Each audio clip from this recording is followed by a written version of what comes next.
dari tempat satu ke tempat yang lain, dan pada akhirnya kita diberikan tempat oleh wali kota pada saat itu Bapak Sukoco di THR. Dalam perjalanan waktunya kemudian Sri Mulat semakin banyak anggotanya, kemudian pada suatu ketika kita melibatkan saya ke Solo dan akhirnya kita membentuk tim kelilingan yang ada waktu itu dikomandani oleh Bapak Asmuli, yang pada akhirnya yang tim keliling ini hijrah ke Jakarta. Maaf. Nah, perkembangan di Jakarta waktu itu mungkin dari beberapa yang sudah tahu, mungkin juga banyak yang belum tahu bahwa Sri Mulat waktu itu dari kurun waktu tahun 70 sampai tahun 82 sudah menelurkan bintang-bintang atau pelawak-pelawak papan atas ya. Waktu itu ada Paimo, ada Johnny Cooper, kemudian yang terakhir di Surabaya maskotnya adalah Bambang Pimpinan, kemudian waktu di Jakarta maskotnya ada Asmuni, ada Gepeng, dan yang lain-lain masih banyak. Sekarang masih ada Bang Kadir, ada Mami, ada Gogan, ada Taisi, ada Bolo, masih banyak. Sekilas tentang perjalanan film Finding Sri Mulat ini sendiri, sebenarnya saya ternyata akan jadi seperti ini. Karena pada awalnya saya ditemui oleh Mas Charles. Ketika itu kita Sri Mulat sedang mengerjakan program di Antv Sri Mulat Mencari Bakat. Karena waktu itu kita lagi sibuk di Antv, kemudian Mas Charles datang dengan niat baiknya. Tapi dalam hati saya waktu itu saya belum siap untuk bikin film layar lebar karena kesibukan Sri Mulat sendiri, dan hati saya sedikit pesimis sebenarnya. Karena apa yang mau dipanggilkan dari Sri Mulat itu gitu. Setelah sekian lama kita vakum di layar lebar, akhirnya saya ulur-ulur waktunya. Terakhir akhirnya saya bersedia dengan satu syarat bahwa saya mau bikin film tentang Sri Mulat, tetapi bukan film komedi. Itu yang jadi tantangan untuk Mas Charles dan tim maknanya, karena semua orang tahu bahwa Sri Mulat berhubungan dengan komedi, tetapi ada satu syarat di mana Sri Mulat mau bikin film, tetapi bukan film komedi. Yang akhirnya disiasati oleh tim Ahmad dan tim Sri Mulat supaya ceritanya yang mengalir, tapi komedinya mengikuti situasi yang ada. Karena kita nggak mau mengulang lelucon-lelucon yang ada yang pada saat film-film yang pernah kita rilis waktu itu. Filmnya kita yang sudah sekian sebuah episode, kemudian filmnya ada, filmnya Asmi juga ada. Kita nggak mau daur ulang dari komedi-komedi yang berada. Kita kepingin sesuatu yang baru, cerita yang baru, komedinya juga komedi yang mengalir, tapi tidak berat. Pada akhirnya setelah kasusnya kurang lebih 1,5 tahun, akhirnya terwujudlah syuting itu di beberapa kota. Dan ketika jadi, saya sendiri juga ya ini seperti ini yang kita mau. Dan di luar dugaan saya juga, dan di luar dugaan dari tim Akmal, ternyata film ini dapat tempat di Jakarta, di Solo, di Jogja, terutama di Surabaya. Luar biasa.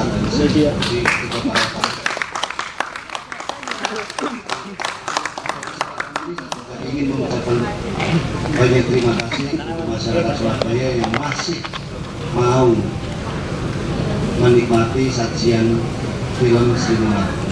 Mudah-mudahan di lain waktu ada kelanjutannya. Amin. Kedatangan kita ke sini kemungkinan nanti akan kita bahas lebih lanjut dengan rekan-rekan yang ada di Surabaya. Jadi sekilas itu dari saya, mungkin saya sekarang saya kembalikan ke moderator. Tadi mengenai sekilas pembuatan di balik Finding Simulat. Sebelum menuangkan yang lebih jauh, saya sendiri sebagai founder Surabaya Punya Cerita, waktu itu memang sekali lagi saya nggak ada niatan sebenarnya untuk mendatangkan ini. Terus karena saya mikir waktu itu ada di tweet, ternyata penonton terbanyak yaitu di kota Surabaya. Terus sebagai rasa apresiasi, saya sebagai arek Surabaya juga ingin mendatangkan beliau-beliau ini yang sudah bersusah payah untuk menghidupkan kembali romansa pusaka seni komedi Indonesia. Akhirnya dari situ Gayung bersambut, Mas Charles pun bilang, ya udah kapan yuk kita agendakan, kita harus ke Surabaya karena memang Surabaya merupakan salah satu bukti dan rekam jejak perjalanan Simulat. Dari itu terus kemudian kita diskusi sempat, ya kita berharap semoga dengan adanya nobar ataupun ketemuan sederhana ini paling tidak bisa menjadi langkah awal untuk kami semua yang di sini, baik Surabaya Punya Cerita ataupun Trans Surabaya ataupun teman-teman Surabaya semuanya ini, semoga sebuah Finding Simulat ini bisa dibuat dan dibuat di kota Surabaya. Makanya sesuai tagline-nya, Finding Simulat pulang kampung ke kota Surabaya. Karena kampung Simulat adalah di kota Surabaya. Di Surabaya mereka lain. Oke, sebelum ada tanya jawab juga ada sharing sedikit dari Mas Akbar. Mungkin testimonial mengenai Simulat sendiri atau pesan-pesannya selama mengikuti film ini. Ya, sanjengking ya nggak apa-apa Mas. Oke, terima kasih. Assalamualaikum. Ya, bisa bilang itu. Ompa. Itu loh. Stand up. Oke, terima kasih.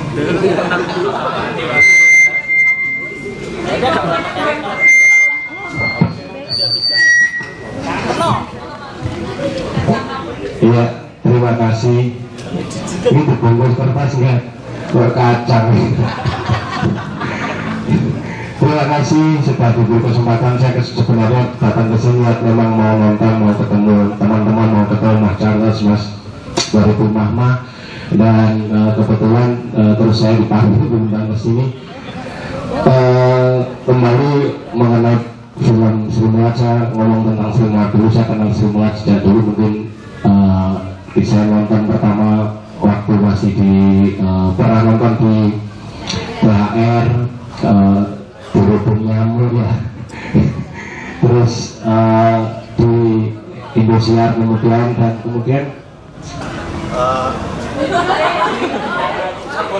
sabotase. Saat sana aku yang ngomit dewe, cuman kabelnya semerawut. Kabelnya semerawut. Ya, kabelnya semerawut. Ya, pertama saya bangga sekali atau merasa sebuah kehormatan untuk bisa mengikuti atau ikut produksi film Finding Simulat ini. Pertama, kalau nggak salah dihubungi pertama Mas Butet ya, Mas Butet hubungin saya, nanti ada telepon gitu katanya dari produksi Mama ini mau produksi Finding Simulat. Terus langsung ada Mas Imron waktu itu hubungin saya, Mas ini ada produksi Finding Simulat gini. Tapi bajunya ini sudah, saya kalau masalah Simulat memang saya nggak mikir budget apapun gitu kan ya. Karena bagi saya kan duit itu nomor 6 ya. 1 sampai 5 tetaplah Pancasila.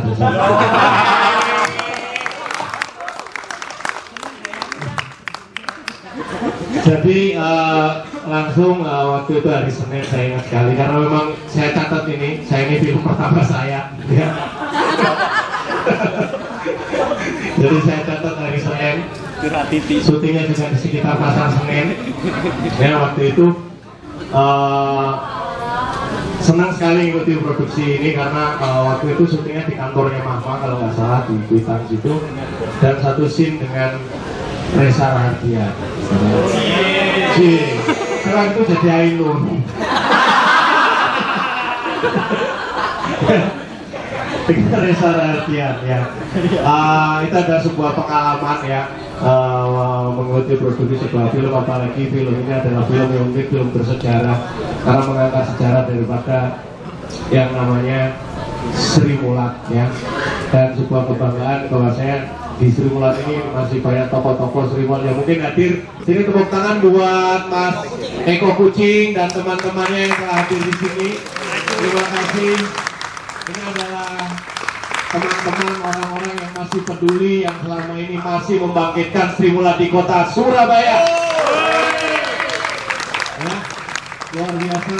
Semoga akan terwujud rencana proyek berikutnya, benar Pak Damas, untuk sequel yang insya Allah saya dapat bisikan produksi yang akan dilakukan di Surabaya, dan semoga teman-teman akan ikut terlibat untuk sending Sri Mulat season 2.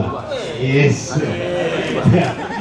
Oke, terima kasih. Itu saja mungkin yang bisa saya sampaikan.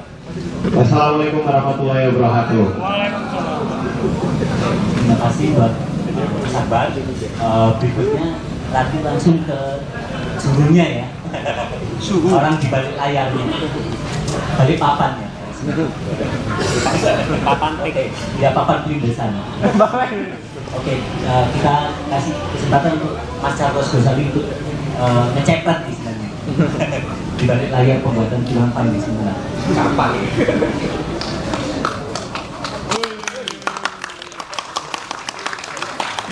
Sekali lagi, pertama-tama terima kasih buat semua yang sudah hadir. Izinkan saya mewakili teman-teman dari Magma Entertainment untuk mengucapkan terima kasih buat masyarakat Surabaya yang sudah menjadi kota terbesar dengan jumlah penonton setelah Jakarta. Perbandingan terbesar karena di Jakarta 18 gedung dan di Surabaya hanya 2, tapi angkanya berbanding tipis. Terus terang Surabaya sebetulnya nyaris tidak kebagian promosi karena kita memang sangat kejar-kejaran dalam berbagai macam hal tentang promosi dan produksi. Tapi bahwa kenyataannya Sri Mulat kalau dulu pernah menurut Mas Koko diminta untuk mengaku bahwa memang miliknya masyarakat Surabaya, bukanlah sebuah bualan, karena ternyata memang kecintaan Surabaya buat Sri Mulat masih sangat luar biasa.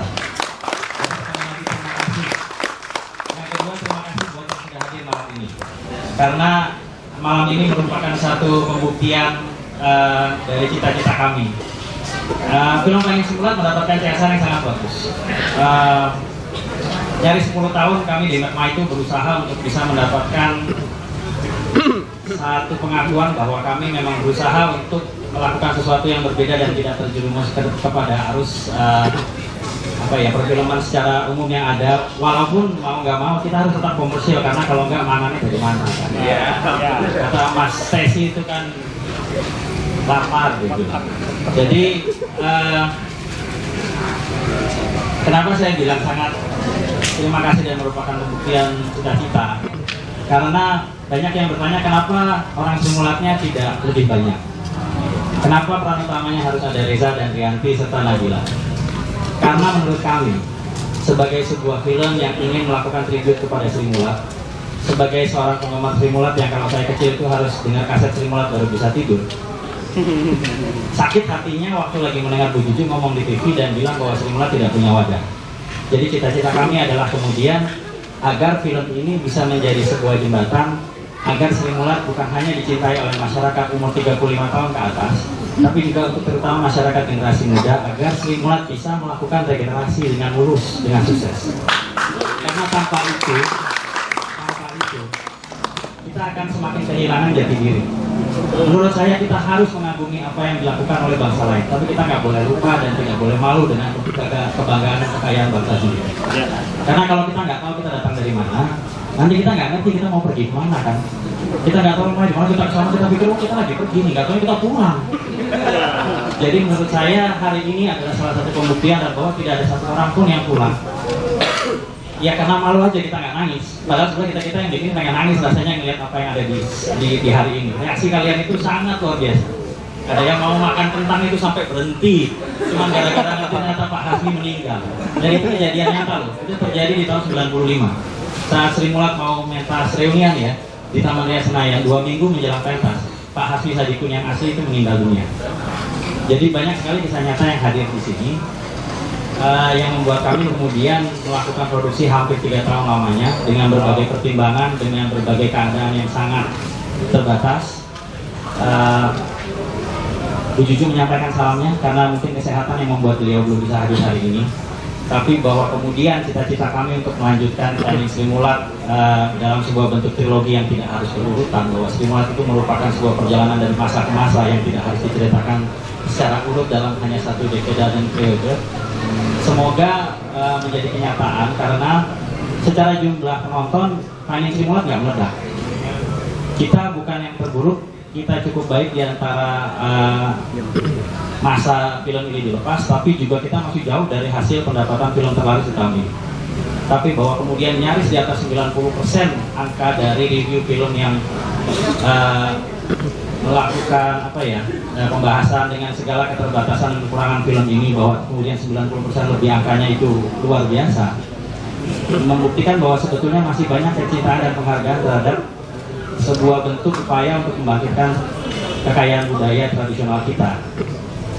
Karena itu, walaupun penontonnya tidak terlalu meledak dan sebetulnya berarti kami rugi dalam produksi dengan angka yang cukup fantastis, banyak orang-orang dari pihak-pihak lain yang sekarang berdatangan dan bilang bahwa bikin film yang baik seperti ini, tapi kita pakai uang BUMN, kita pakai uang dari Pemda.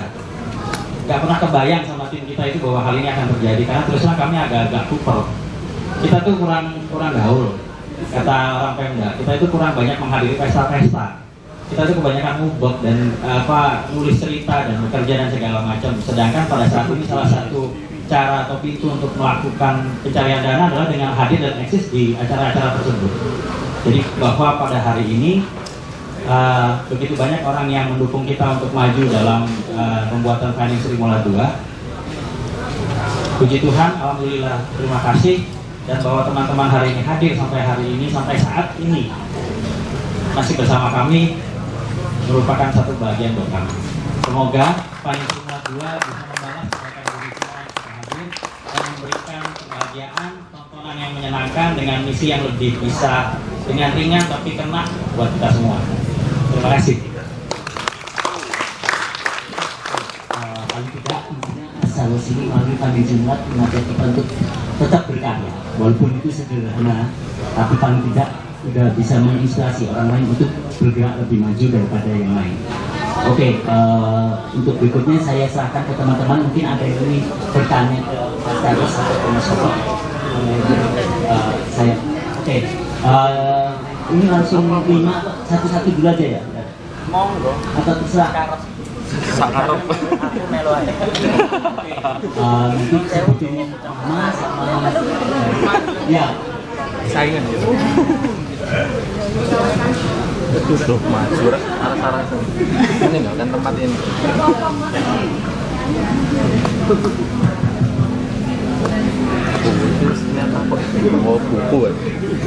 Assalamualaikum warahmatullahi wabarakatuh. Nama saya kebetulan juga kesehariannya di perpustakaan. Yang saya ingin tanyakan sih ini, apa sih yang kita petik setelah kita nonton ini? Terus maksudnya gini, tujuan si penulis atau sutradaranya untuk membuat Finding Sri Mulat itu apa? Sedangkan sekarang ini anak muda ini sukanya itu film-film apa? Yang modern ya, kayak film-film yang lainnya gitu. Gimana caranya supaya film kayak gini-gini tuh disukai kalangan-kalangan. Terus yang kedua ini kendala dan waktu untuk pembuatan ini berapa lama? Terima kasih. Jelas tidak tahu.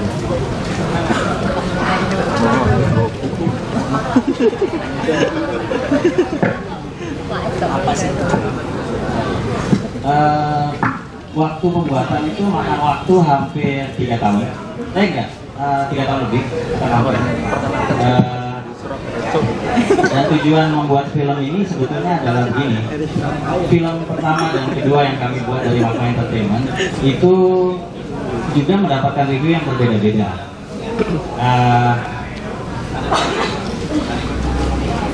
Tidak jelek. Ada yang bahkan bisa membuat saya dipeluk ibu-ibu berjilbab di depan umum. Cuman karena apa yang kita buat mewakili penderitaan mereka. Tapi bahwa kemudian film itu tidak diketahui banyak orang, sedangkan dia menang di Festival Film Australia dan Wulan menang di IMA sebagai Best Actress, menurut saya berarti ada yang salah dengan yang kami lakukan. Kemudian pada saat saya menganalisa film pertama saya bersama teman-teman di Magma, saya bilang kok film saya nggak kayak orang Indonesia ya. Karena pada saat itu saya melihat film Aisyah lagi yang tahun 80-an. Saya sempat tanya sama Mas Slamet, saya bilang kok film saya kayak nggak punya jati diri. Ada satu ketakutan yang perlu teman-teman ketahui, bahwa kita itu sekarang orang film di Indonesia, terutama yang pakai duit dari kantong sendiri untuk bikin film. Susah sekali kalau mau ditanya, bilang besok mau bikin film apa? Yang bisa kita jawab adalah besok film apa yang bisa kami buat. Karena kami harus sangat melihat market. Sangat sulit untuk tidak melihat market dan hanya melakukan apa yang mau kami sampaikan. Ayo lah. Ini kita belum ngomong politik monopoli itu ya. Kita hanya ngomong dari market. Dan ini menurut saya kenapa saya berani ngomong, karena ini juga kesalahannya orang film yang terlalu banyak bikin film nggak benar, sehingga kemudian masyarakat kehilangan kepercayaan terhadap film nasional. Nah jadi akhirnya pada saat itu kemudian kita berpikir antara mau berhenti bikin film atau mau terus.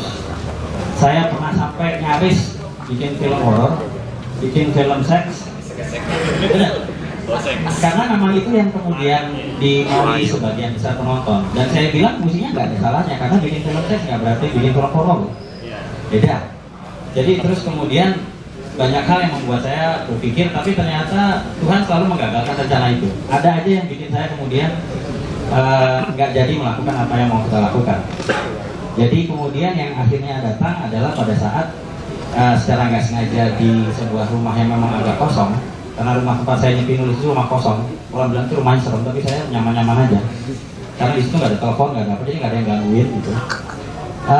Itu saya ngelihat acara Bukan Empat Mata dan Bu Juju hari itu bersama teman-teman Sri Mulat hadir. Jadi memang kayak mungkin sudah jalannya untuk kemudian melihat apa yang kemudian diutarakan Bu Juju soal nggak beda modal. Nah yang terjadi kemudian, banyak orang bilang bahwa kami mengangkat kembali Sri Mulat. Salah. Kita nyaris berhenti bikin film karena selalu rugi. Hari ini kita masih bisa di sini dan akan bikin film berikut justru karena Sri Mulat. Jadi saya malah mau bilang terima kasih, karena saya yakin Sri Mulat itu masih punya kekuatan. Dan cara untuk membuat film yang sebetulnya dibuat pakai hati, dibuat pakai perasaan dan punya jati diri yang sangat kita kenal sebagai orang Indonesia, untuk mempopulerkan itu caranya menurut saya adalah dengan melakukan apa yang sedang kita lakukan sekarang.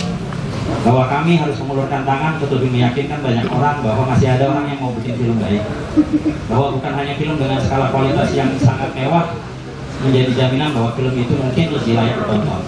Dan bahwa teman-teman semua hadir di sini hari ini menunjukkan kepeduliannya terhadap apa yang kami lakukan.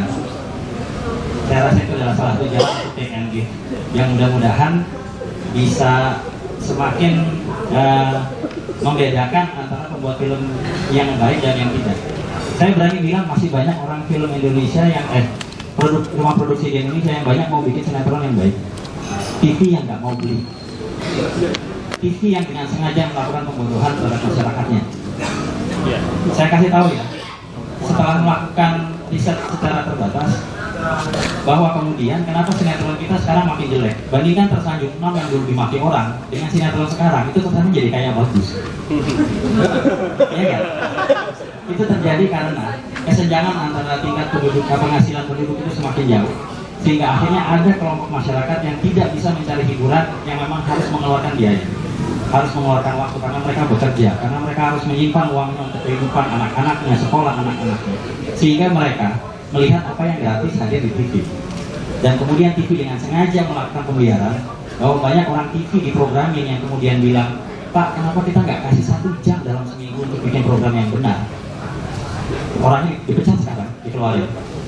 Ibu Ratna Mahadi adalah salah satu orang yang pernah digebrakin meja sama salah satu pemilik TV karena dia bilang, ayo bikin program yang lebih baik. Menurut saya itu adalah pembiaran dan pembodohan terhadap masyarakat.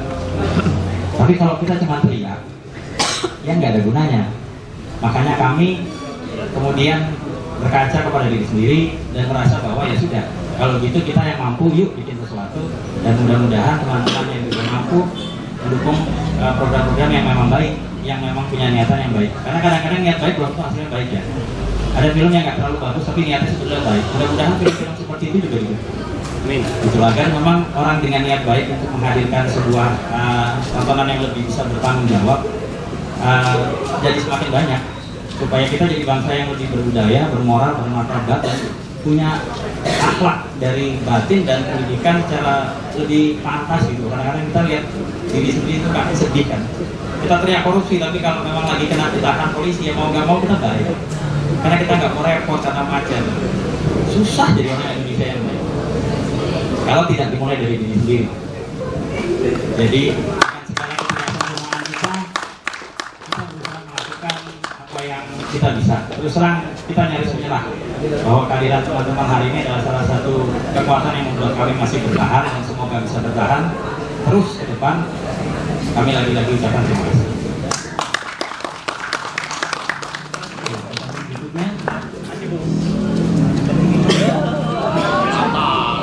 Nepotisme. Saya cuma mau tanya gimana caranya dapat ide sebrilian ini dan proses penulisan skenario-nya berapa lama? Itulah saya suka coret-coret di laptop aja. Terima kasih. Nek cerdas kudune gak usah nggae mic.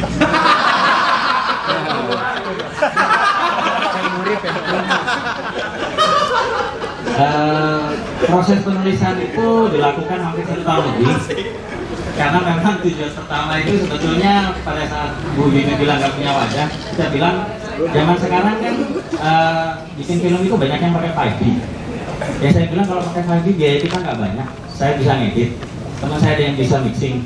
Ya udah yuk kita ajak teman-teman saya manggung secara live di beberapa titik kota. Itu sebetulnya ide datangnya niatnya Adi bikin di balapan itu adalah itu, bahwa kemudian panggungnya kita pindah dalam kehidupan nyata biar lebih 3D dalam tanda kutip.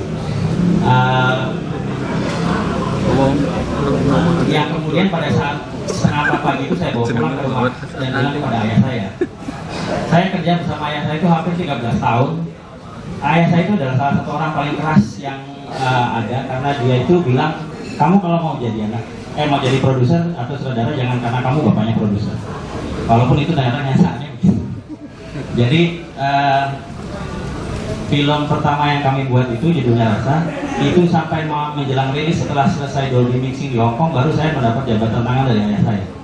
Sebelumnya itu kita bertengkar sampai habis dan saya itu sampai kurus, nggak ketulungan. Itu karena memang syutingnya luar biasa bermasalah dan rasanya beratnya luar biasa. Yang terjadi kemudian lagi-lagi lewat ide Sri Mulat. Hampir 13 tahun saya tidak pernah kalau kerja dipuji. Pagi subuh itu ayah saya bilang, singkirkan semua proyek yang lain, lakukan yang ini, karena dia bilang saya percaya ini bisa merubah batu jadi emas. Ayah saya ngomong gitu, saya nggak percaya. Nah kemudian pada saat ide yang tadinya mungkin biayanya tinggal sampai 500 juta, kenapa bengkak sampai miliaran?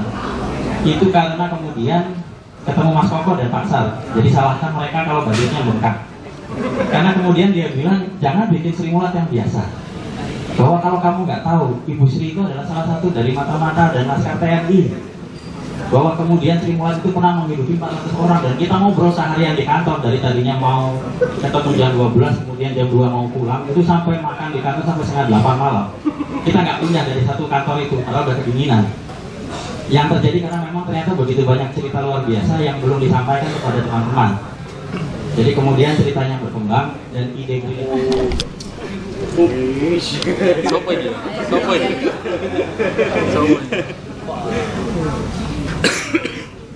Maju. Assalamualaikum warahmatullahi wabarakatuh. Nyampe ya, kita beli pun. Yang ingin saya sampaikan, sebelum saya ingin bertanya, saya berikan apresiasi untuk film Finding Sri Mulat ini.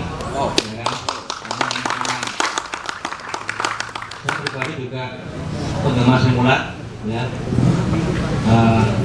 Yang ingin saya tanyakan nih, kira-kira berapa sih dana yang untuk dikeluarkan untuk ini? Wah, Ditutup kayak ini. Maaf Pak.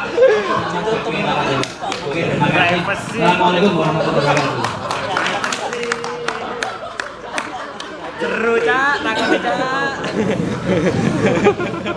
Ini salah satu pertanyaan yang paling susah saya jawab. Karena biasanya ayah saya itu dan kakak saya di kantor yang memang jadi produser film itu bilang bahwa rahasia dapur tetap mesti dijaga. Tapi saya berani jamin tanpa bohong bahwa film ini sekarang meledak angkanya sampai di atas 5M. Pembuatannya bukan pendapatannya di bawah 1M. Ruginya itu lebih dari 5M. Ini baru film ketiga, film 1 dan 2 lebih parah. Benar. Ini yang terjadi. Jadi kita tuh harus tambal sulam dari berbagai macam kerjaan di TV atau apa untuk bisa bertahan. Makanya bikin filmnya nggak bisa cepat.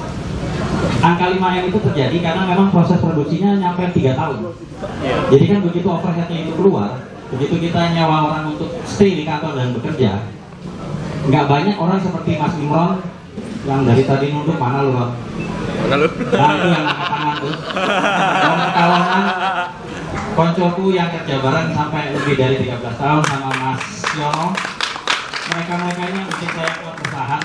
Dan waktu itu dia sebetulnya ada job stripping yang duitnya itu kencang karena setiap hari. Dan dia salah satu jagoan yang strippingnya itu ratusan episode. Saya bilang sama dia, kita koncoan udah sekian lama. Kalau saya sampai nulis Sri Mulat kamu nggak melo, lu jangan aku jawab sama gua. Lainnya toh lihat Raiku, ini kok bisa lebih jawab dari dia gitu kan. Lu nggak tahu Sera, lu nggak tahu Melanjani. Masih gua maafin, nggak ingin melok Sri Mulat kelewatan. Nah jadi kemudian akhirnya dia salah satu orang yang bisa saya bully dengan budget serendah mungkin. Tapi kan yang lain susah ya. Jadi begitu itu berjalan 3 tahun, yang terjadi kemudian memang angkanya membengkak karena overheadnya kencang.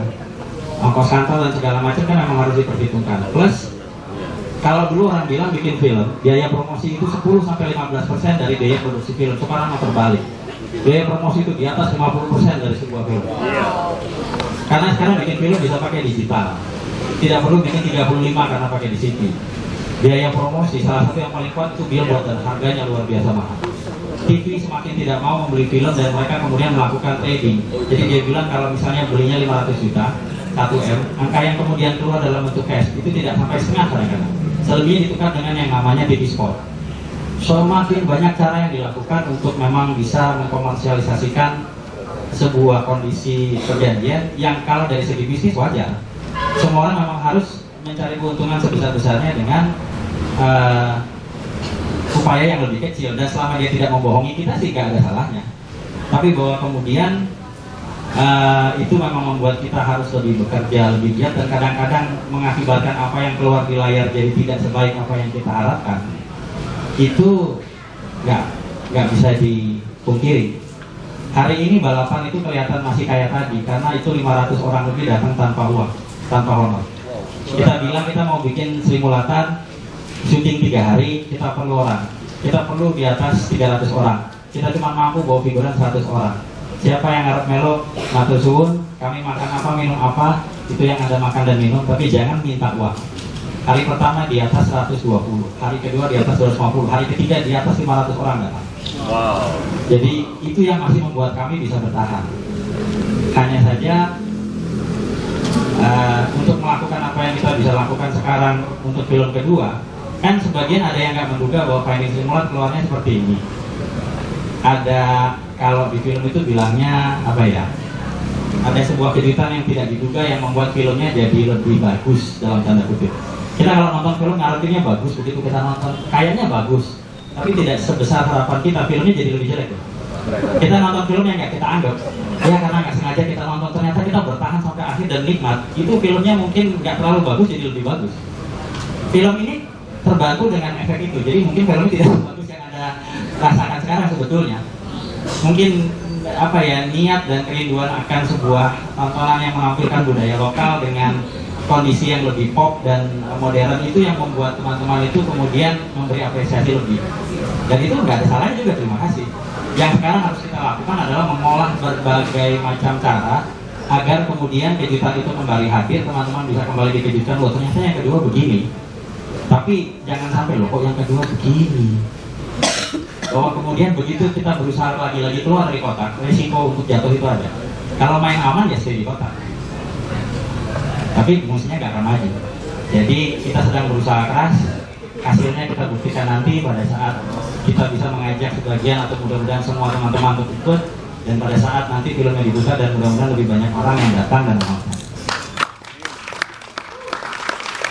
Berikutnya, ujung dulu ya, tanya dari tadi. Oh, penny tuh. Mas, kalau pengen murah film 3GP pasti meledak. Mbak sini mbak. Kemen ngerti tak ngomong.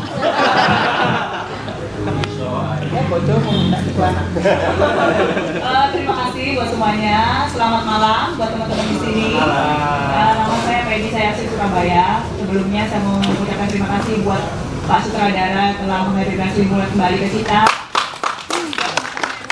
Apresiasi untuk bisa kita lihat malam ini juga. Ya.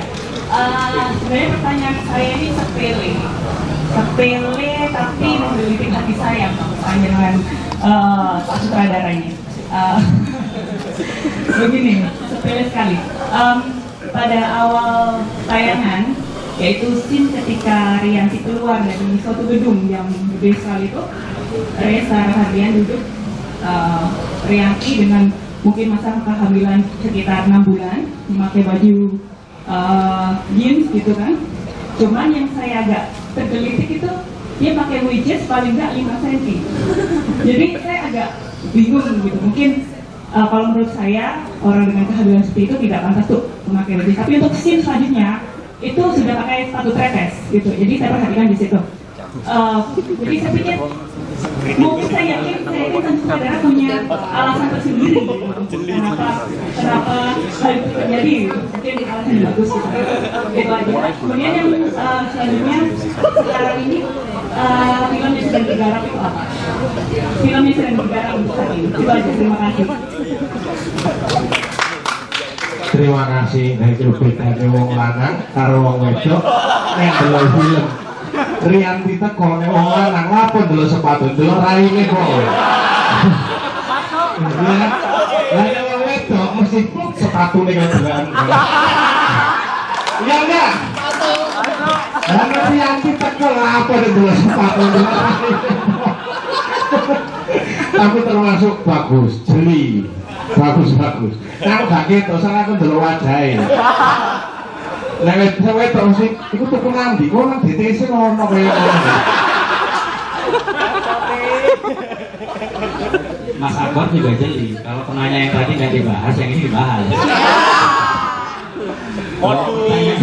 Pertanyaan jeli tadi itu menurut kita memang jeli. Alasannya jelas bahwa satu itu sebetulnya salah satu niat dan usaha kita untuk menggambarkan gini, film ini sulitnya itu adalah karena sebetulnya tokoh jahatnya nggak terlalu terlihat. Kalau waktu itu saya pernah buka kelas pembahasan mengenai penulisan skenario, sebuah cerita, sebuah film yang memang bermuara dari sebuah skenario yang baik, itu biasanya akan menjadi lebih menarik pada saat dia punya konflik. Kalau nonton cerita nggak ada konfliknya, itu nggak menarik. Benar ya? Film ini konfliknya apa? Gak jelas. Jadi waktu lagi ditanya siapa tokoh penjahat di film Finding Sri Mulat di kelas itu, ada yang jawab Dorin, ada yang jawab istrinya karena nggak percaya, ada yang jawab siapa. Baru hanya kemudian menjelang akhir ada seorang anak dari salah satu saudara lama yang mungkin dia kemudian nggak bisa berkecimpung di dunia film, tapi dia kepengen mengenang dengan kemudian itu kelas, dia bilang bahwa sebetulnya penjahat di film ini adalah persepsi masyarakat yang tidak lagi menghargai budaya bangsa. Karena Sri Mulat bukan lagi merupakan sebuah kelompok, tapi Sri Mulat harus menjadi sebuah simbol dari budaya bangsa. Saya bilang, nah ini yang mestinya jadi orang film tuh nggak jadi orang film, saya bilang. Yang nggak pantas jadi orang film kadang-kadang jadi orang film. Jadi kemudian dengan film yang tidak menghadirkan terlalu banyak konflik, bagaimana menghadirkan kekuatan menjelang akhir. Jadi kalau dibilang skenario-nya agak berbeda, itu karena memang kita nekat. Kita nekat bahwa kemudian ending itu bisa jadi seperti yang tadi dinikmati. Itu saya syuting itu sama Mas Imron itu habis dimaki-maki pemain. Karena kita syuting tanpa skrip. Jadi kita berusaha menggabungkan antara teknik pembuatan film yang scripted dengan teknik panggungnya Sri Mulat yang sangat tidak scripted. Jadi kita sepakat dari awal, skenario ditulis lengkap, tapi ada 3 scene besar yang tidak saya tulis dialognya. Saya hanya tulis blocking, saya hanya tulis ritme, tapi kemudian dialognya saya bilang bomong bu. Sakarep. Itu 4 hari kita syuting di Barata untuk adegan ending saja dengan pakai steadicam karena saya bebas, mereka mau muter kemana pun monggo. Syutingnya setengah mati stres. Karena orang Sri Mulatnya bertanya sesuatu, pemain mudanya juga bertanya hal yang lain, dan kita serba salah mau ke kiri dan ke kanan. Padahal kita lagi mikirin soal teknis, sehingga kemudian memang filmnya tidak sempurna. Tapi kekuatan yang hadir itu karena memang karakter Rianti kemudian menjadi vokal. Kenapa yang dipilih Rianti? Karena dia bule. Begitu dia tidak mengerti Sri Mulat, tanpa perlu banyak penjelasan yang kadang-kadang bikin orang bosan menonton film. Jadi lebih kuat kalau misalnya dibandingkan yang main jadi istrinya itu Christiana Nasution yang wajahnya sangat Indonesia. Kenapa lu nggak suka Sri Mulat? Kan orang Indonesia, begitu bukannya boleh tanpa sadar orang sedikit memahami kenapa dia nggak begitu mengerti apa yang dirasakan Rila. Pemilihan seperti itu tuh kita dasari dengan pemilihan-pemilihan yang tertentu. Nah, keputusan untuk menghadirkan Sri Mulat di logo company awal itu saya ditentang kantor karena budgetnya, ngapain ngeluarin budget bikin 3D sampai itu mesti ketawa logonya, cuma karena ada Mas Esi sama Mas Gogol. Saya bilang karena kalau nggak judulnya pengen Sri Mulat, ini filmnya lewat 10 menit Sri Mulat darah kok. Nggak muncul. Saya bilang nanti orang akan bertanya-tanya dan kehilangan arah. Tapi nggak bisa di awal kalau nggak dihadirkan kecintaan dua pasangan itu dengan kuat yang memang butuh waktu, karena kemudian setelah itu yang hilang, nyaris hilang sepanjang perjalanan. Nanti tiba-tiba muncul di belakang, lah ini siapa, kenapa penting amat. Depan itu sebenarnya menguatkan ending. Nah, pilihan yang kemudian terjadi, kenapa pakai sepatu tinggi, itu sudah sengaja. Satu, memang kehamilan itu belum setua yang belakang. Kedua, sebetulnya itu gambaran anak-anak muda zaman sekarang, banyak yang nakal. Coba deh lihat. Di sini mungkin nggak terlalu banyak, di Jakarta banyak sekali. Mereka umur berapa, hamil kayak apa, pakai baju apa, itu banyak terjadi betul. Dan itu sebenarnya menggambarkan kondisi di mana Reza tidak mampu untuk hidup dengan selayak tadi dalam gambaran. Kenapa rumahnya masih cukup bagus? Kan ada sedikit dialog yang bilang bahwa bapaknya yang minta.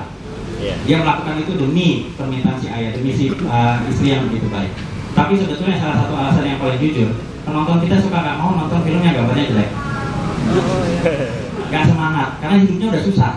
Itu udah kan yang susah, mereka gak mau. Gue bayar ya, apa yang setiap hari gue segani.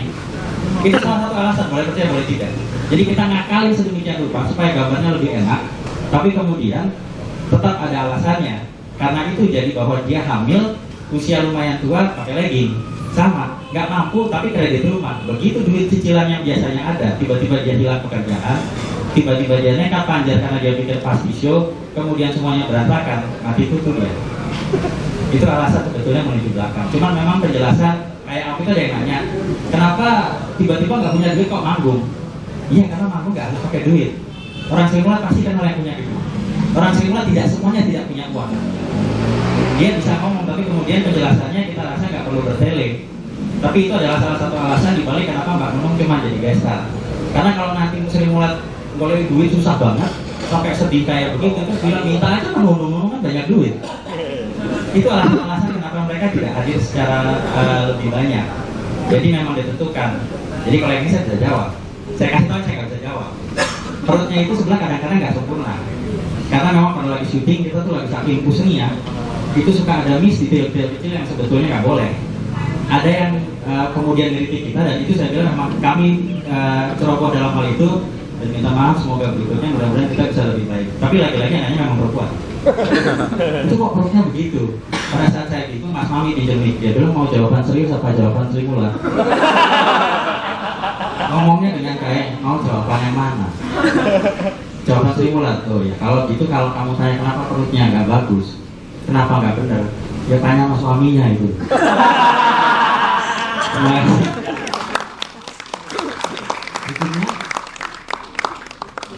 Oh, film yang mau digarap film belum, tak tanyain Pak. oh iya.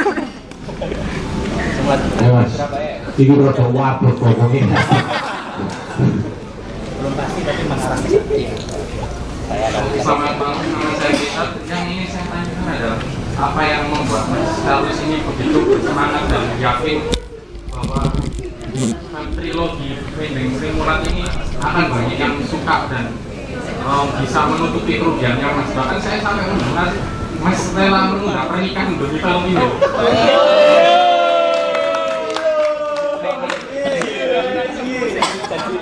Mas Akbar.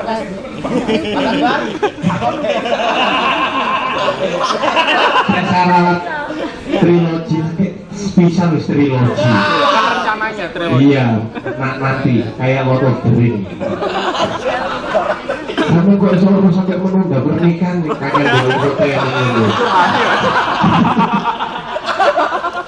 Ditanya soal kenapa menunda pernikahan, kumisnya meleleh.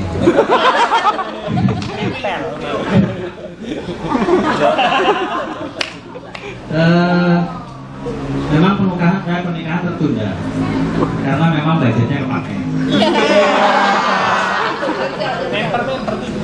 Dan sebetulnya karena rugi, duitnya nggak balik. Tapi kemudian ada orang yang tiba-tiba nilai kami dari sebuah gedung yang sangat murah, hanya 10 juta sewanya, padahal itu segede-gede babong di nanti perwira tempat markas Marinir. Kita dipindahin ke hotel bintang 5 dengan biaya yang sangat murah, cuma karena lagi-lagi apresiasi terhadap apa yang kami sedang lakukan.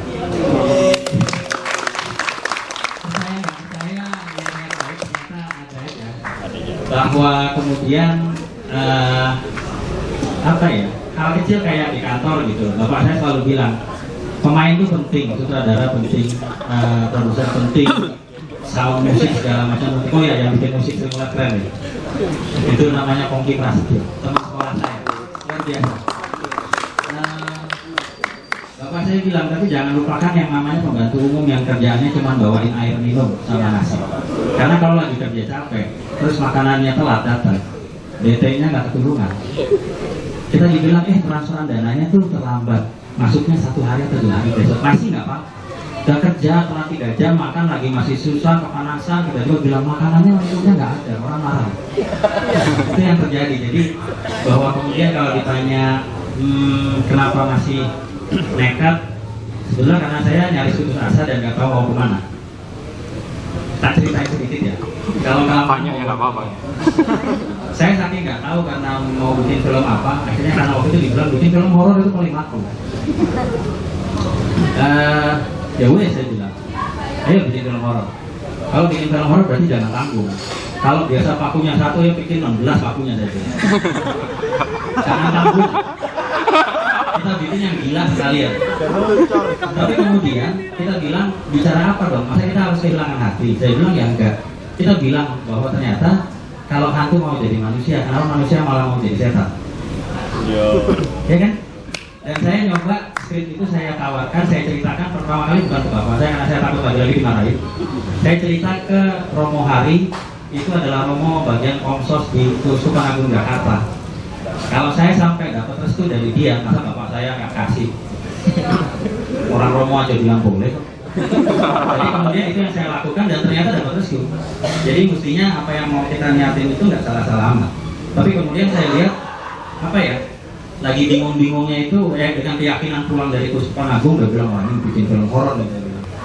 Kemudian pada saat sampai di rumah bapak saya lagi telepon, saya tungguin kan, saya ngomong ya. Bapak saya kalau tutup telepon balik. Iya nih saya nanya gitu. Ini loh, Om Joni baru telepon. Film horor aja sekarang nggak laku. Saya nggak bisa cerita. Jadi bapak saya hari ini belum pernah dengar kalau saya mau bikin setan yang pakunya 16. Keluar kan, itu nggak tahu mau bikin apa lagi tuh. Itu untung punya simpanan, maka rajin-rajinan menabung. Kalau nggak punya tabungan saya nangis tuh. Kadang saya nggak pernah pacaran sama saya, nggak pernah jalan-jalan, itu dia mau. Yang terjadi kemudian dalam kegalauan, saya mikir apalagi film kedua kita itu yang dapat sambutan dari luar negeri dan menang di IMA itu nggak kedengeran karena pada saat 4 hari menjelang film dirilis, Menculik Nyabi muncul. Hancur lebur semua usaha kita selama 3 minggu cuma gara-gara Nyabi. Ini ayam sakit hati sih terus terang. Tapi memang secara metode promosi dia hebat, jadi saya akui kalau itu secara metode promosi ya. Jadi saya bilang ya wes yuk bikin film seks. Saya punya cerita film seks yang bagus yang nggak porno. Baru lagi nulis mau kelar. Tahu-tahu yang datang bukan lagi Miyabi, itu Sasha Grey, apa Blue, apa Yellow, bahwa kemudian bintang film porno itu dari luar negeri kelas 1 diundang ke Indonesia dan diizinkan oleh pemerintah kita. Saya bilang ini kalau yang dalam negeri nggak laku, kita mau bikin apa lagi? Saya nggak mampu pakai yang di luar negeri, nggak tahu mana. Lagi bingung nggak tahu mau ngapain, saya tiba-tiba ketemu satu foto. Ada anak dari kompleks sepak bola di daerah Tangerang, sepak bola kompleks lah, umur 11 tahun, namanya Rudi Setiawan kalau saya nggak salah. Itu fotonya lagi salaman sama Solskjaer di Old Trafford, karena ternyata klub sepak bola kompleks mereka mewakili Asia Tenggara untuk ke kejuaraan sepak bola di Old Trafford dunia, ngalahin Malaysia, Brunei, Filipina. Nggak ada yang tahu. Kita bikin filmnya, ayo. Ada yang dulu nggak banyak. Ada kenalan ke PSSI itu saya bilang, Mas, film sepak bola itu duitnya pakai. Ayo bikin, iya.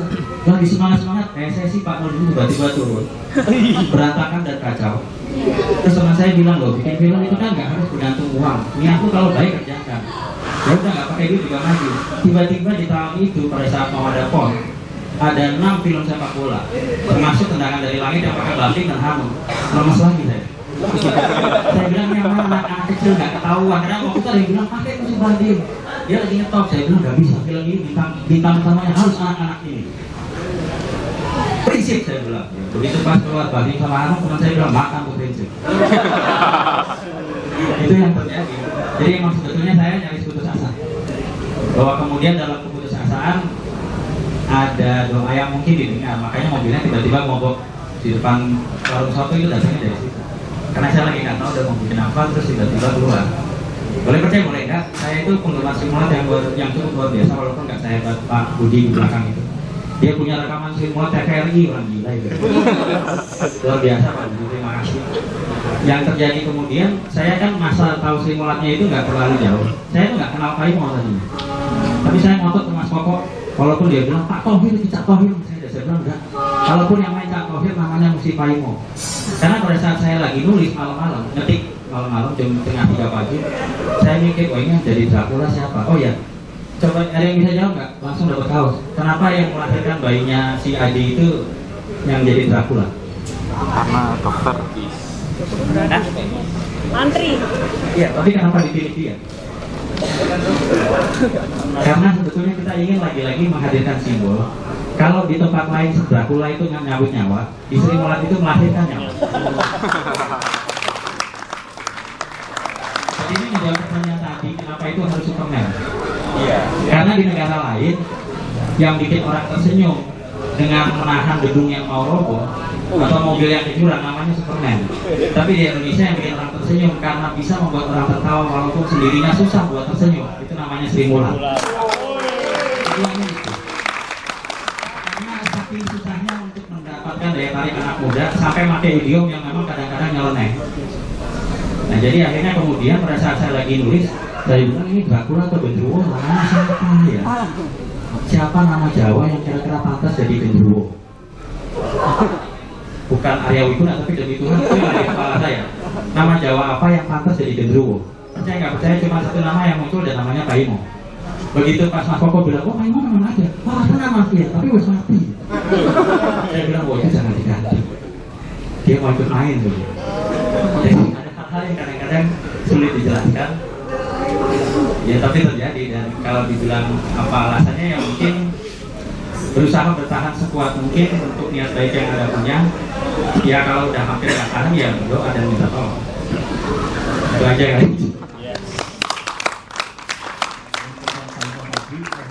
Pagi masalah dan kawan-kawan, oh iya, keturutan bertemu dengan Bapak Paimo alias Endi. Nekar. Jadi ini punya waktu itu saya juga sempat tulis ke Tandik Simula dan Simulatism bahwa Paimo itu walaupun sudah tiada tapi paling tidak merupakan rekam jejak Dracula. Karena selama ini Sri Mulat Surabaya kan lebih terkenal dengan Paimo, bahkan saya sempat riset ke beberapa teman dari tahun 60-an dan mengenang Sri Mulat 80-an, mereka selalu terkenang dengan kata Dracula-nya Paimo.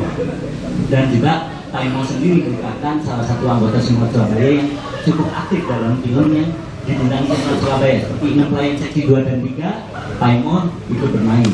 Di Suci Sang Primadona, Paimo ikut main, dan di beberapa Simula Surabaya yang lain juga ikut main. Terus akhirnya dari tulisan-tulisan sederhana itu, yaitu menelusuri makam tembok, akhirnya ternyata menggugah hati masalah juga. Kita berarti benar-benar harus ke Surabaya karena nama Paimo itu bukan nama rekaan tapi juga nama beneran. Dan juga saya juga punya suatu balas jasa ke Mas Koko. Selama ini kan Mas Koko bercerita kalau mengiranya kalau Paimo itu dimakamkan di Jombang ya Mas. Ternyata setelah tadi ziarah Mas Koko baru yakin kalau Paimo dimakamkan di Kota Surabaya. Jadi lewat kegiatan sederhana ini saya dan teman-teman di sini berusaha untuk ajak generasi muda saatnya udah mengenal Surabaya lebih dekat, terutama ke seniman-senimannya, karena mereka mau nggak mau mereka ditunjuk di kehidupan kota ini. Seperti itu sih. Berikutnya 2 pertanyaan terakhir ya.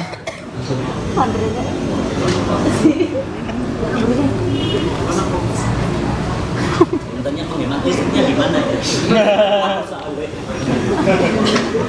Ya, terima kasih atas kesempatannya dan yang terkait.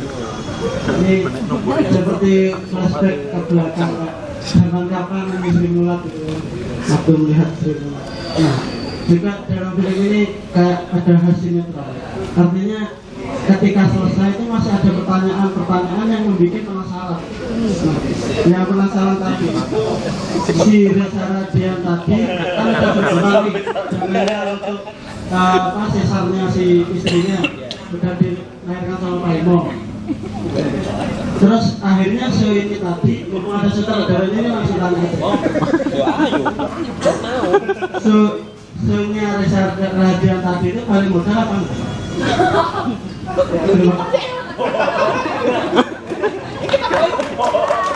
Mas siapa tadi namanya?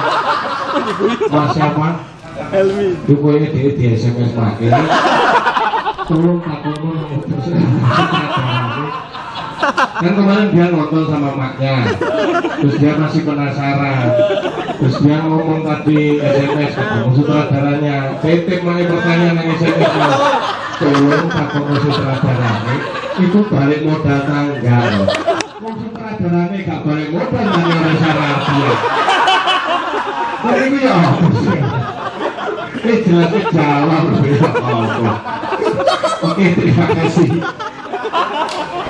Jawabannya ya tadi kan bahwa Reza kemudian show, dan mungkin bisa aja pakai modal atau enggak, tapi kita enggak masuk ke detail itu karena menurut saya kalau kita cerita lagi kemudian nanti kamu begini Za atau Adi, kita itu bisa minta tolong ke Pak ini, nanti saya datang uang segini, lambat dan proses masuk ke finalnya itu jadi berkurang.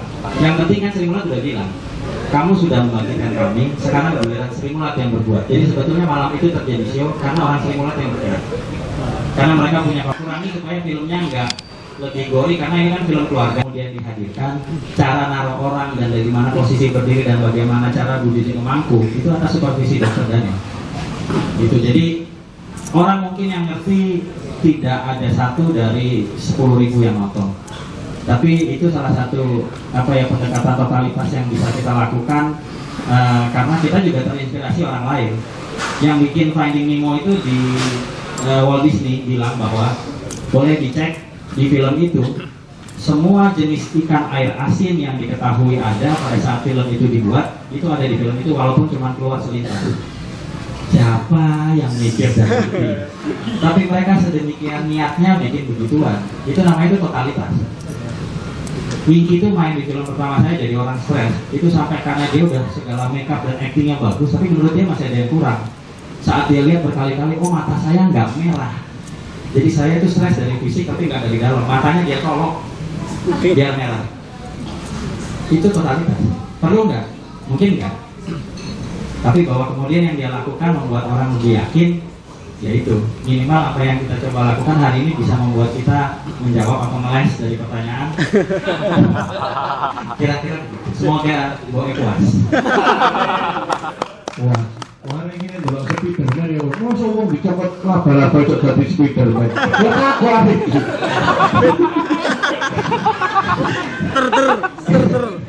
Bukan kritis. Mana digunakan UGD saking kritis ya. Saking kritis ya.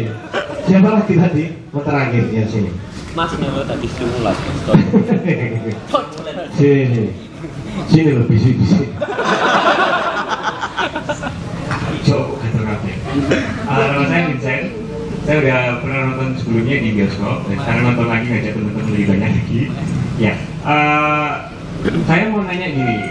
Di sini kan diceritakan keadaan personal streamer yang sekarang ya. Aku pengen tahu sejauh mana batas fik dan kenyataannya dari masing-masing yang dihadirkan.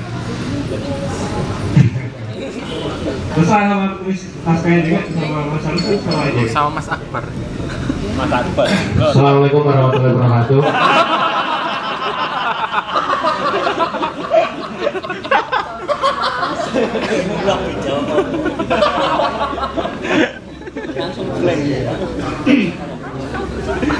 Tadi yang saya utarakan, saya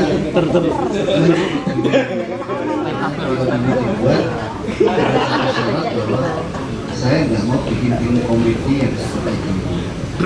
Jadi separuh atau sebagian besar dari adegan yang ada itu adalah kisah nyata. Seperti Gogon yang di adegan dengan pengemis yang dikira-kira itu kisah nyata. Gogon kemudian waktu mau minta uang ke Pak Asbi itu kisah nyata juga. Kemudian Gogon dengan Mas Dion yang join rokoknya Mami itu kisah nyata juga. Itu banyak kisah-kisah nyata kecil-kecil yang kita masukkan. Dan setelah kita sharing, setelah film ini selesai, saya ngobrol sama Mas Charles, ternyata masih banyak sekali kejadian kecil-kecil kisah nyata yang akhirnya kemarin kita bicarakan, kita rangkai menjadi satu film lagi. Banyak sekali. Memang ada titik-titik yang ada cerita-cerita yang kita masukkan untuk menyambung dari kejadian-kejadian kisah nyata. Tapi sebagian besar ini kisah nyata sekarang. Apa yang dibicarakan Cucu, apa yang dibicarakan Bang Katir, Mas Mami itu terus kebanyakan kisah nyata. Bahkan di adegan Pak Asfi tadi waktu mau minta uang itu di situ Gogon tidak direncanakan untuk nangis.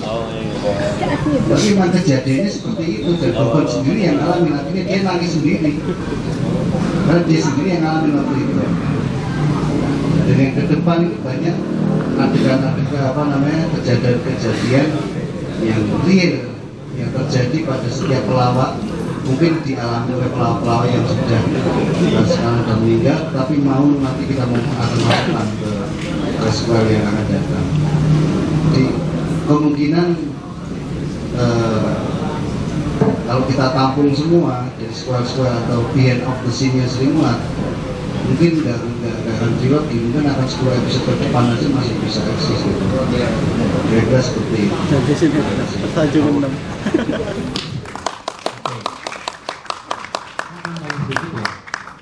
Yang Mas Papa bilang itu semuanya udah benar. Tapi yang sebagian yang fiktif lagi itu sebetulnya juga kisah nyata, bahwa walaupun pas lagi ditulis itu kita nggak tahu akan kejadian, tapi kemudian perjalanan bikin filmnya sebagiannya memang apa yang ada di atas. Dan yang paling dasar itu pada saat kita tahu dari Mas Mama Suherman bahwa adegan yang banyak orang bilang liar dan agak nekat dengan menghadirkan sesi kelahiran di panggung, dia bilang itu kisah nyata karena dia pernah ngikutin Sri Mulat. Saya bilang yang benar di mana? Saya nanya yang punya Sri Mulat aja bilang belum pernah ada kok. Dia bilang ada. Itu waktu lagi Sri Mulat lagi jaya-jayanya di TVRI Jakarta dan Surabaya. Mereka sempat bikin yang namanya Festival Lomba Lawak yang setiap sebulan sekali ya Mas ya, ngadain perlombaan. Kemudian dari 1 bulan sekali itu dipilih pemenang terakbar sepanjang tahun. Itu dapat 3 yang kemudian digabungkan oleh orang-orang Sri Mulat dan diberi nama Bagito. Yang artinya adalah bagi sama roto. Bagi roto. Maka Bagito. Cuman formasi awalnya itu adalah Miing, Didin sama Yanto Sokoliu. Tunan belakangan baru masuk. Waktu itu kan masih di yang subur. Jadi bahwa kemudian dia bilang itu adalah kelahiran yang saya lihat memang ada di panggung, dan dia bilang kalau sampean bisa sampai nulis ini itu berarti memang antara yang punya cerita yang berkehendak bahwa memang cerita itu disampaikan, dan ya saya lagi minta tolong supaya yang berkehendak juga mengajak orang lebih banyak untuk nonton ke depan. Karena walaupun lagi-lagi ini penutup ya, karena walaupun secara penonton belum bludak bukan enggak, tapi kalau kita kemarin nyari minimal balik modal, ternyata kita dapat modal untuk bikin film berikut. Saya meyakini bahwa yang kita dapat walaupun bentuknya berbeda tapi mendapat sesuatu yang berbeda. Karena itu terima kasih buat Surabaya Punya Cerita, terima kasih buat Makomika, Titikon, Kampung Ilmu, Surabaya dan Hakat. Terima kasih buat teman-teman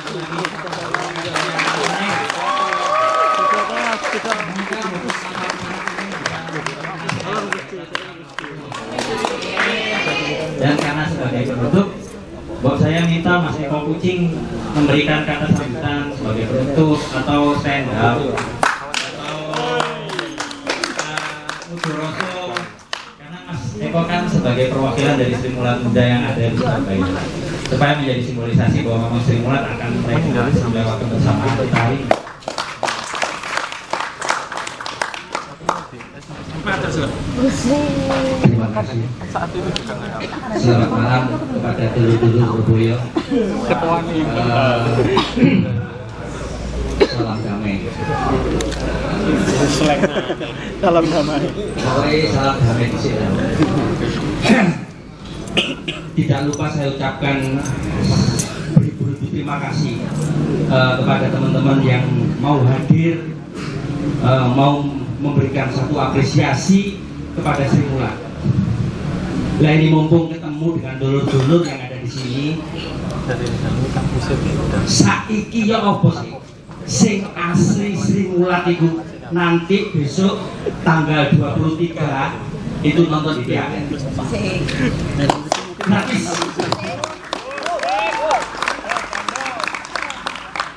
Saya Sri Mulat ini terus terang dulu ada season pertama, season kedua. Season pertama itu sempat ditolak saya, malah ada Sri Mulat ditolak. Terus akhirnya saya berapresiasi terus di THR, yang akhirnya beliaunya ini Mas Koko melihat terus kok saya dulu itu sempat lagi gencar-gencarnya Sri Mulat, pemainnya mau main gobo kabeh dadi kaono. Terus akhirnya aku tambah butuh. Terus akhirnya Mas melokan Sri Mulat. Saya dibayarnya kita 2.500 bisa 500 dulu sampai iya tahun 90, tapi belum continue. Saya continue, saya diberi KTA, kartu tanda anggota Sri Mulat itu 92. Jadi 2 tahun nih loh digawe ngono iku toh. Jadi terus diakui Sri Mulat beneran. Saya masuk 92 itu baru enak, mulai ini di apa jemput terus diterno karo koyo ambulan lho putih. Iya, ambulan. Saya termasuk 3 generasi. Ada 3 generasi. Itu yang generasi 2 itu termasuk golongannya Mas Mami, terus apa itu Bolo, itu satu kakak saya itu kakak saya, terus saya adik saya 3 generasi itu. Saya tadi di belakang sebetulnya saya nggak mau ngomong. Kadang-kadang aku ojo khawatir terus Mas Koko ini, iki paling ngomongnya gak enak, paling golongan ini ngomong sakit hati soalnya apa? Surabaya gak dilibatkan. Aku khawatir sebetulnya dengan adanya Vending Sri Mulat ini banyak teman-teman atau saudara-saudara dari Surabaya itu kok gak yonan ini Surabaya dhisik. Kalau seandainya saya yakin seandainya Surabaya ini menjadi kunjungan pertama, Vending Sri Mulat meledak. Ada sebuah keyakinan paling Songo itu bukan Surabaya dhisik. Mas yo wong teko biae nang Surabaya dhisik, paling Songo urutane paling tuwek ing Surabaya. Sri Mulat itu lahir di Solo. Tapi pada waktu di Solo belum meledos. Sekarang mau bilang Surabaya baru meledos. Nah, itu suatu perjalanan dan ada satu keyakinan bahwa Surabaya paling tua. Reformasi durung sampai Soeharto lo Surabaya sih tenang. Barang lo pemuda 4 penjuru di blok lo wis langsung Soeharto ngomong, aku wis teluk Surabaya rame.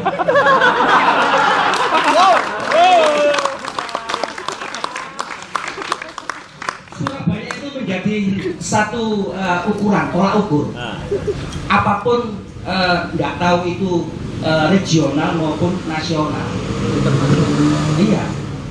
Makanya arek-arek Surabaya itu tenang ae. Masalah ngene-ngene tenang ae, BBM naik tenang ae. Tapi suatu saat berdua Surabaya. Gitu. Belum tenang ae, kan gitu. Wis tak ngono ae. Saya yakin apapun segala sesuatu dengan niatan yang baik, saya yakin Allah memberikan yang terbaik. Amin. Amin. Wis mati lu dari terus matur suwun pangeran sing bales. Terima kasih Pak Eko. Aku udah samplo aja mau. Berapi-api tapi itulah semangat dari Surabaya ya. Tapi kalau sending filmat pertama ada di Surabaya, jelas ono gambar Doli pasti ono. Pasti ono kota bersejarah ya. Tuh. Doli museumnya akeh Doli. Nah, museum karo Doli kok ono persamaan nih. Sama-sama tempat merawat benda pusaka. Iya, lu ngawur makanya itu ono kota bersejarah. Ya Allah. Tapi aku gak bayang lo maru joget-joget nang museum Pak Jokowi ini ganti Bu Risma. Oke, terima kasih dilanjutkan Pak Carlos. Mohon maaf nih, jadi akhirnya ngoceh lagi dikit. Bukan membela diri dan bukan mau apa-apa, tapi mohon maaf kepada Mas Eko dan teman-teman Sri Mulat Surabaya kalau memang di pertama itu belum bisa terlalu banyak yang dilibatkan, tapi bukan nggak ada. Cak Tohir memang Sri Mulat Surabaya, itu ada satu di film kita. Kalau bilang nggak bisa semua, karena memang Sri Mulat Jakarta aja nggak bisa semua, kami aja. Memang kemampuannya sementara masih segitu. Nah, kalau mau ngeles dari segi penulisan cerita, kenapa ke Surabaya? Nggak ke Surabaya dulu, karena walaupun mengejar sukses kita harus ingat kita lahir dari mana. Jadi pulang kampung dulu ke ibu pertiwinya Solo, tanah kelahirannya Sri Mulat. Baru kemudian yang kedua kita nyampe ke Surabaya. Dan memang semoga menjadi sukses yang kita nantikan selama ini. Jadi bukan yang niat Mas, tapi memang kemudian saya janjian sama Mas Koko, niatan kita itu memang harus bertahap. Dan waktu itu katanya Pak Agung bilang mau undang perwakilan dari Jakarta dan Surabaya yang belum melo bahwa akan dilibatkan di berikutnya, tapi ternyata dia nggak ngundang-ngundang, ya saya bingung. Kalau saya ngomong kan nggak didengar ya. Untung hari ini kita ketemu sehingga saya bisa menyampaikan. Nah, untuk menyambut kehadirannya Mas Eko Kucing malam ini saya tidak akan bernyanyi, tapi akan menambah apa yang Mas Eko lakukan dengan mengundang teman-teman di tanggal 23 untuk nonton Sri Mulat secara gratis. Semoga banyak yang datang. Dan saya belum bisa janji dan pastikan. Tapi kalau schedule kita di tanggal itu tidak bentrok dengan schedule kerjaan, saya ingatnya memang kembali kepengen hadir bersama beberapa teman karena mau memang lebih banyak kenal dan melihat teman-teman Sri Mulat Surabaya. Jadi boleh hubungan dengan beberapa teman Unair. Kalau sampai hari itu saya balik, kalau mau mengadakan misalnya sesi beda workshop entah apa kayak editing, penulisan skenario yang detail ya, dan saya bisa kasih materi pembelajaran, nanti minimal ada kayak semacam silabus singkat atau apa, monggo dihadirkan. Saya juga kalau Mas Eko Kucing gratis, Mas ada yang gratis.